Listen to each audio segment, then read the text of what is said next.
हे business साथियों, तुम्हें मेरा सलाम। ये देखो मेरी शॉप। आज मैं बाहर निकला हूँ, काफ़ी धूप है, अभी शाम दोपहर ख़त्म हो रही है। और ये है मेरी shop JK electrical repairing shop retail and wholesale. ये मैंने बोर्ड बैनर बनवाया था। और ये है मेरा शॉप, दिख रहा है। लुकिंग वाइज बाहर का जो लुक है वो ऐसे आ रहा है। ऐसे मैंने इस तरह से मैंने सैम्पलिंग की है अपने शॉप की। मैं शॉप में वीडियो में अपने कहते रहता हूँ ना कि आपको सैम्पलिंग अच्छी करनी है। अगर आपको अपनी दुकान चलानी है, माल अच्छा भरना है, अगर पैसा कमाना है, तो टाइम पास करना है तो फिर छोटा मोटा लेके कुछ भी बैठ सकते हो। टाइम पास होता रहेगा, खर्चा पानी चलता रहेगा, ज़िंदगी करते रहिए, ठीक है। लेकिन मुझे टाइम पास नहीं करना था, क्योंकि मैं वैसे ही टाइम पास इतना कर चुका हूँ नौकरी करके। इससे बड़ा टाइम पास अगर आपको ज़िंदगी में टाइम पास करना है,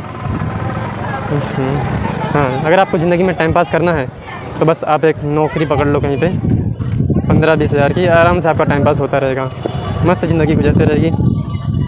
तो मैंने वो सब किया। उसके बाद में फिर जल्दी से ही अपनी दुकान जो मैंने सोच रखी थी, मैंने उसको चालू किया इस तरह से। ये देखो, मैंने साइकिल से स्टार्ट किया था पिछले साल, आज 1.5 साल होने को आ गया।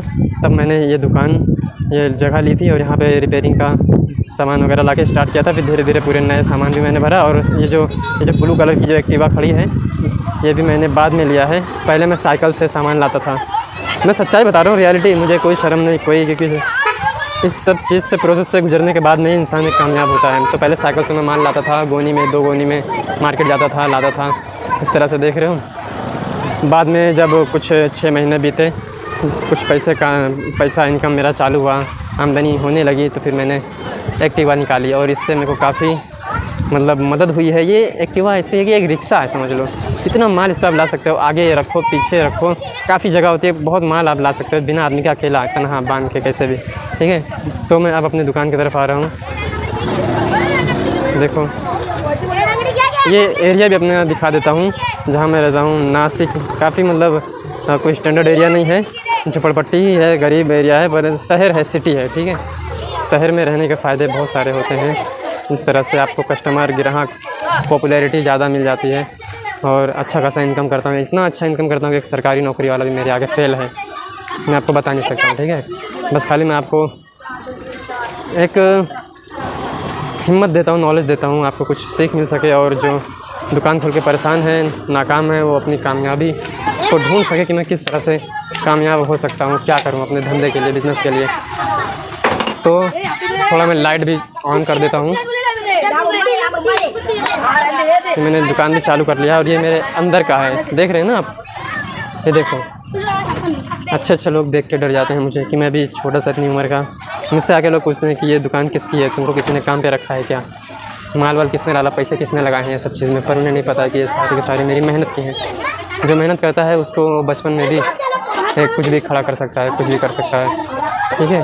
तो उस तरह से मैंने सब इंतजाम अपने लिए किया है और काफ़ी अच्छी खासी इनकम का ज़रिया मैंने बनाया अपने लिए।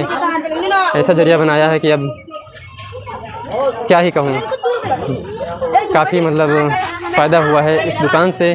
ज़िंदगी जीने का एक मुझे समझ में आया मकसद कि सच में लोग ज़िंदगी जीते कैसे हैं। क्योंकि इंसान जब मेहनत करता है और अच्छा खासा कमाने लगता है तो उसे पता चलता है अपनी ज़िंदगी की कीमत। वरना एक निठल्ला आदमी, एक वेला आदमी, एक निकम्मा आदमी, एक रिकामा आदमी सिर्फ ऐसे ही यहाँ वहाँ बैठे बैठे अपने वक्त को गुजारता है, बर्बाद करता है अपने दोस्तों के साथ में, अपने रिश्तेदारों के साथ में, इधर होटलों पे, चौराहों पे, नक्कड़ों पे, रास्तों पे, कहीं पे भी। उनके अपनी ज़िंदगी की कीमत वैल्यू पता ही नहीं होती है। लेकिन जब तुम कमाने लग जाते हो ना, पैसे की कीमत समझते हो, तो तुम्हें खुद की कीमत, खुद की वैल्यू, खुद के ताकत का अंदाज़ा, खुद का दिमाग का अंदाज़ा तुम्हें होता है कि यार मैं भी कोई चीज़ हूँ, मैं भी कुछ कर सकता हूँ। हाथ दुखने लगे, पकड़ गया हाँ, कुछ कर सकता हूँ, तो अपनी कीमत तुम्हें पता चलती है। फिर वहाँ से आप एक अलग ही लेवल पाने की सोचते हो। वो लेवल पाते पाते आप ऐसा लेवल इतना आगे चले जाते हो कि फिर वहाँ पे बनता है तुम्हारा एक नाम, तुम्हारी एक पहचान। सच में अगर आप नौकरी कर रहे हो तो नौकरी से आप क्या कर सकते हो, आप अपनी ज़िंदगी को समझ ही नहीं सकते हो कि मेरी भी ज़िंदगी भी कोई ज़िंदगी है। उसकी अहमियत, उसकी कदर, उसकी वैल्यू नहीं समझ सकते हो। आप नौकरी करके सिर्फ क्या ज़िंदगी जी सकते हो आराम से, बस खर्चा पानी, घर खर्चा, खुद का खर्चा, इतना आप कर सकते हो। लेकिन कोई भी बड़ा सपना पूरा नहीं कर सकते। थोड़ा कैमरे को टेकता हूँ, हाथ मेरा दुखने लगा। फिर जब आप खुद का कुछ बिज़नेस जब तैयार कर लेते हैं उसे सक्सेस कर ले जाते हैं। फिर वहाँ से आपका जो गोल, जो अचीवमेंट जो बनता है काबिल गौर, ठीक है, आप वहाँ से लाइफ जी सकते हैं, एंजॉय कर सकते हैं, कॉन्फिडेंटल फील कर सकते हैं अपने आप को कि हाँ तुम्हें ऐसा लगेगा कि यार काफ़ी मेरे अंदर कॉन्फिडेंट है। अपने आप को भी कुछ समझने लगोगे। 4 आदमी खड़े होंगे, 10 आदमी खड़े होंगे, चाहे 50 आदमी खड़े होंगे, 100 की भीड़ हो ना, वहाँ भी तुम अपने आप को एक अलग तरीके से महसूस करोगे कि मैं भी कोई इंसान हूँ। एक अलग ही कॉन्फिडेंट होगा आपके अंदर। आप ये नहीं देखोगे ये 50 में से मैं भी 50 में मैं भी हूँ, आपको ये लगेगा कि इन 50 में मैं एक हूँ। इस तरह से काफ़ी कुछ बदलाव होते हैं। एक नौकरी वाला यार जब वो अपने बच्चों को स्कूल में डालना होता है, सबसे पहले तो उससे शादी करना होता है, तो उसमें क्या होता है, पैसे का प्रॉब्लम। नौकरी कर रहा हूँ ना, कितना 10,000 20,000 15,000 इतना ही तो मिलता है, तो उसमें क्या होता है। उसके बाद में फिर पैसा, घर वाले बोलेंगे बेटा 1 लाख 2 लाख 3 लाख चाहिए, कहाँ से लाऊं बाबा, पैसा नहीं है, मैंने जो कमाया वो सारे आपको दे दिए। हाँ उतने 10-15,000 कमाता था, 5,000 खुद खाता उड़ाता था, 10,000 जो बचते थे वो देते थे, वो घर का खर्चा, राशन भाड़ा पानी, दुनिया भर के खर्चे रहते हैं, सब गायब हो जाते थे। शादी हो गई, कर्जे पानी लेके, रिश्तेदारों से, कुछ दोस्तों से, क्योंकि क्या करें, एक गरीब इंसान के पास इतना पैसा ही नहीं होता है कि वो सारा का सारा 4 लाख 3 लाख 5 लाख जो भी लग रहा है खुद से लगा ले जाए, नहीं होता है उनके पास इतना पैसा। रिश्तेदारों से कर्जा, दोस्तों से कर्जा, गाँव वालों से, आस पास पड़ोसी से कर्जा लेकर काम चलाना पड़ता है। उसके बाद जब फिर बीवी होती है, फिर उसके बाद बीवी का खर्चा, फिर उसके बाद जब बच्चे होते हैं तो बच्चों को स्कूल डालना है, फिर वहाँ पे भी कॉम्प्रोमाइज़ करना पड़ता है। यार छोटी सी स्कूल कोई सस्ती सरकारी ढूंढो, वहाँ पर डाल दो, पैसे नहीं है हमारे पास में। फिर उसके बाद में जब खुद का मतलब गाड़ी लेना हो तो भी वही प्रॉब्लम, मनी प्रॉब्लम। घर लेना हो, मनी प्रॉब्लम, पैसे नहीं है, कैसे ले सकते हैं। कोई सपना है, कुछ सोच रखा है, नहीं कर सकते। कॉम्प्रोमाइज़, पूरी ज़िंदगी कॉम्प्रोमाइज़ करना पड़ता है। ना घर ले सकते हैं, ना गाड़ी ले सकते हैं, ना शादी कर सकते हैं, ना बच्चों को पढ़ सकते हैं। कोई भी शौक़, सारे के सारे शौक़ अधूरे रह जाते हैं, पड़े रह जाते हैं, गिरे रह जाते हैं। लेकिन वही जब तुम बिज़नेस कर लेते हो, कुछ काम कर लेते हो, अब बिज़नेस ऐसे नहीं होता, अपने आप को उसके लिए रगड़ना पड़ता है, घसना पड़ता है। जैसे किसी भी चीज़, एक इंसान कैसा है, जैसे भी कोई लोहा है या कोई पीतल हो, कोई तांबा हो, कहीं पड़ा है, कहीं ऐसे यूं ही रखा है, रखे उस पर जंग लग जाती है, उस पर गर्दे गुबार धूल मिट्टी जूना पुराना हो जाता है वो। उसी तरह जब उसे चमकाने के लिए उसे रगड़ना पड़ता है, घसना पड़ता है। जब उसे घसो रगड़ो, उसके बाद में फिर वो चमकता है। इसी तरह इंसान भी जब अपने आप को रगड़ता है, घसता है, मेहनत करता है, वो अपने मंजिल को, अपने गोल को पाने के लिए, अपने आप को कामयाब बनाने के लिए, तो उसकी भी ज़िंदगी में एक मोड़ ऐसा आता है कि वो भी एक चमक जाता है, निखर जाता है, वो भी निखरता है। बिज़नेस की पावर क्या है? बिज़नेस की पावर ये है कि आपको फर्स्ट ईयर 1 साल तो मेहनत लगेंगे आपको अपने बिज़नेस को जमाने के लिए। इसका मतलब ये है कि जो भी आप कमाएं सारा का सारा उसमें लगा देना, ये नहीं कि पहले दूसरे महीने से ही मैं जो है अपने खर्चे पाल लूँ। चलो इस महीने कमाई हो गई, एक तो ये फ़ोन फेंकूँ, दूसरा नया फ़ोन लेकर आऊँ, चलो अब अच्छे कपड़े लाता हूँ, जूते लाता हूँ, चप्पल लाता हूँ, ये वो नहीं। 1 साल तक बहुत ही संभाल के कम खर्चे में गुजारा करना है। आपको अपनी दुकान को चमकाना है, अपने आप को नहीं। अपने आप को अगर चमकाने लगे तो फिर आप ख़त्म हो जाओगे, आगे नहीं बढ़ पाओगे। अपनी दुकान को आपको चमकाना है, जो आपको प्रॉफिट खींच कर देगी ऐसे, उसी से तो बढ़ेगा आपका कॉन्फिडेंट लेवल। इसकी पावर ये है कि आपने सोचा कि मुझे गाड़ी लेनी है, ले लोगे।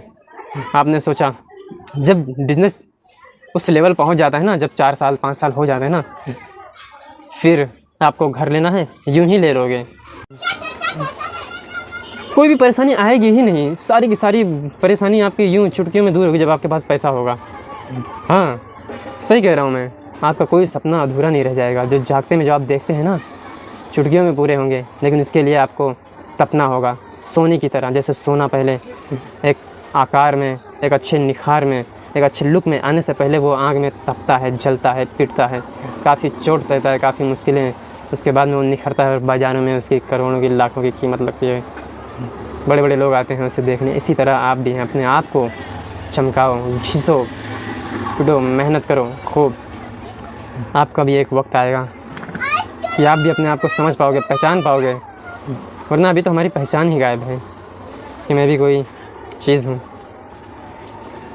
तो बस मेरा मकसद ये है कि मैं हिम्मत देते रहता हूँ, मोटिवेट करते रहता हूँ आप लोगों को। काफ़ी लोग परेशान होते हैं क्योंकि मैं भी उस लेवल से, उस वक्त से गुजरा हूँ जब मुझे कुछ करना था, समझ में नहीं आता था क्या करूँ, कैसे करूँ, क्या होगा क्या ना होगा। इतना जो बड़ी मुश्किल से 1-2 लाख जमा किए मैंने, ये लगाऊँ तो बर्बाद ना हो जाऊँ, सब डूब ना जाए, ख़त्म ना हो जाए, इसके बाद क्या होगा। लेकिन नहीं, मैंने हिम्मत रखा। मुझे यकीन था कि मुझे सिर्फ नया सामान ही तो नहीं बेचना है, मैंने रिपेयरिंग भी सीख रखा है, रिपेयरिंग भी करूँगा, नए सामान भी बेचूँगा, कुछ रिपेयरिंग से कमाऊँ, कुछ नए सामान से कमाऊँगा। इस तरह की काफ़ी एक्सपीरियंस, काफ़ी टैलेंट था मेरे अंदर जो मुझे संवार दिया, निखार दिया। मैं कहीं भी जाऊँ ना, मेरे अंदर इतना कॉन्फिडेंट है कि मैं कहीं भी अपने आप को संभाल सकता हूँ। 1 नहीं, 2 नहीं, 3 नहीं, 4 नहीं, कितनी भी दुकान कर लूँ ना, एक आइडिया सा हो गया है, एक जजमेंट हो गया है, सक्सेस होगी इंशाल्लाह। आप भी इसी तरह से जुड़े रहिए मेरे साथ और देखिए कब क्या निकल जाए मुँह से, कब कितनी कीमती बात, कुछ पता नहीं, ठीक है। तो फिर अपने आप को भी आप तैयार रखो, ज़िंदगी कभी भी उड़ान देने के लिए आपको तैयार है, अपने आप को तैयार, अपनी कमर कस के रखो, मजबूत रखो, कभी भी ढीला मत होना, ठीक है। और अब फिर चलो शाम हो गई है, अब दुकान संभालने का टाइम आ गया है। सिर्फ कस्टमर जो दोपहर में आराम करते हैं, धूप में कोई ज़्यादा चलता नहीं है। अब शाम हो रही है, रोज़ा और इफ्तार की तैयारी चल रही है, अब उसका भी इंतज़ाम करना है। मिलते हैं फिर अब नेक्स्ट वीडियो में, जब तक का अपना ख्याल रखना।